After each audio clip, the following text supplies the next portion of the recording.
할렐루야, 임목사의 스토리텔링 말씀 묵상. 오늘은 역대하 25장 14절에서 28절까지의 말씀입니다. 오늘은 전쟁에 승리한 아마샤가 그 전쟁의 승리에 대한 감사를 잃어버리고 전쟁에서 이긴 에돔 사람들을 죽이고 세일 자손들의 신들을 가져와서 우상을 숭배하다가 결국은 망하게 되는 이야기입니다. 참 가슴 아픈 일이죠. 처음에 우리가 보면은 많은 사람들이 처음에는 하나님을 의지하고 또 하나님의 뜻 가운데 잘 나가는 것처럼 생각을 하다가 약간 초기 왕정에는 순종하는 것처럼 보이는 거죠. 하지만 후기 마지막에는 불순종을 하다가 결국 자신뿐만 아니라 나라와 모든 백성들이 고통을 당하는 장면들을 성경에서 자주 보게 됩니다.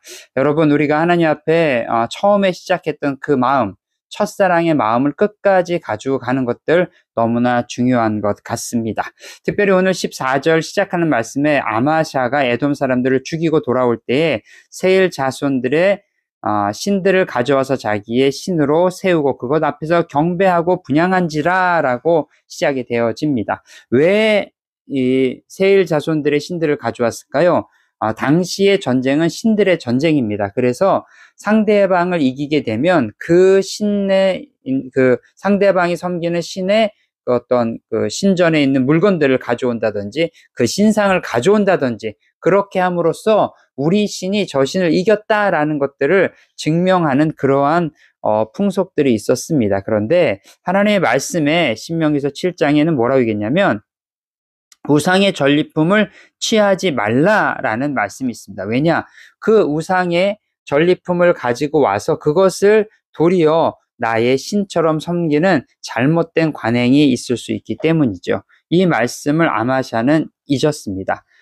자신의 업적을 자랑하기 위해서 아마도 세일 자손들의 신들을 가져왔을 수도 있습니다. 우리가 이겼고 내가 이 정도의 업적을 이루었다라는 마음이 있을 수도 있겠죠. 하지만 그것이 교만함의 시작이었다는 거죠. 자, 우리의 교만함은 수시로 우리에게 몰려듭니다. 그래서 나의 자랑, 내가 이만큼 했어, 내가 승리 후에 이 정도의 능력을 보여줬어, 이것들을 계속 내 마음 가운데 증명하고 싶은 자기 자랑의 그런 유혹들이 있는 거죠. 그것들로 결국은 망하게 됩니다. 이렇게 많은 것들로 내 마음이 빼앗기고 우상으로서 내 마음이 빼앗기면 주변의 사람들의 말을 듣지 않는 겁니다. 주변에 많은 선지자들과 모사들이 이것들을 갖다 얘기하지만 어떻습니까? 오늘 본 말씀 보니까 16절 하반부에 이렇게 나옵니다. 하나님이 왕을 멸하시기로 작정하신 줄 아노라. 무슨 얘기입니까? 아무리 얘기를 해도 그 말을 듣지 않는 겁니다. 경고를 듣지 않았다라고 16절 말씀에 나옵니다. 하나님께서 하시는 심판 중에서 가장 무서운 심판이 뭘까요? 바로 유기입니다. 유기. 그냥 두시는 거죠. 잘못한 대로 그냥 두는 것. 만약에 여러분들이 자녀가 있는데 그 자녀가 그냥 나쁜 짓을 하던 뭔 짓을 하던 아무리 얘기라고 하다가 안 들으면 결국 어떻게 됩니까? 그냥 둡니다. 나중에 매를 맞고 정신을 차릴 때까지 그냥 두는 거죠. 그냥 두는 하나님의 마음은 얼마나 아프셨을까요? 하지만 하나님께서는 유다를 바로 잡기 위해서 그냥 내버려 두십니다. 결국은 어떻게 되냐? 아마사는 정신을 못 차립니다. 이스라엘과 다투지 말라라는 하나님의 말씀을 듣지 않고 이스라엘에게 싸움을 걸어옵니다. 싸움을 걸어오고 결국은 그 싸움에서 어떻게 되었을까요? 대적의 손에 넘겨지게 됩니다. 20절의 말씀에 보니까 하나님께서 말미암은 것이라 그들이 에돔 신들을 구하였으므로 그 대적의 손에 넘기려 하심이더라 라고 얘기합니다. 20절 말씀에 하나님께서는 아마샤가 듣지 아니한 것 때문에 그를 심판하고 그를 대적의 손에 넘기시기로 결정을 합니다. 자, 싸움을 걸어왔던 아마샤는 결국 싸움에서 패하게 되죠. 그리고 많은 것들을 빼앗깁니다. 성의 한 부분을 성의 모퉁이를 이렇게 헐리는 일들이 벌어지고요.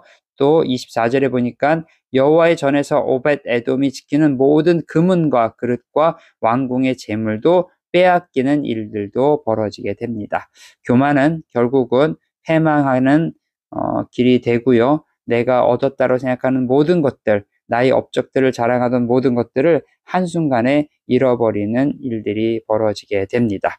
자, 사랑하는 성도 여러분, 우리가 믿음을 처음부터 끝까지 지키는 것은 결코 쉬운 일이 아닙니다. 그렇기 때문에 수시로 무시로 하나님의 말씀에 비추어 내 마음이 어디에 있는지를 확인할 필요가 있습니다. 우리가 솔로몬의 이야기를 통해서 또 하나 알 수 있는 것들이 있죠. 과거의 일이지만 초창기 하나님을 잘 섬겼다가 중간에 우상 숭배로 빠졌다가 말년에 다시 하나님을 찾아서 돌아오는 것. 말년에라도 찾아오고 돌아오면 너무나 감사하지만 정말 귀한 것은 매 순간순간 매일 하루하루 하나님의 뜻이 어디에 있는지, 나는 교만하게 행하지 않는 것인지, 나의 업적을 자랑하지 않는지 확인하는 그런 하루가 되었으면 좋겠습니다. 임 목사의 스토리텔링 말씀 묵상 오늘은 여기까지고요. 오늘도 나의 업적을 자랑하지 않고 하나님의 영광만 드러나는 하루가 되었으면 좋겠습니다.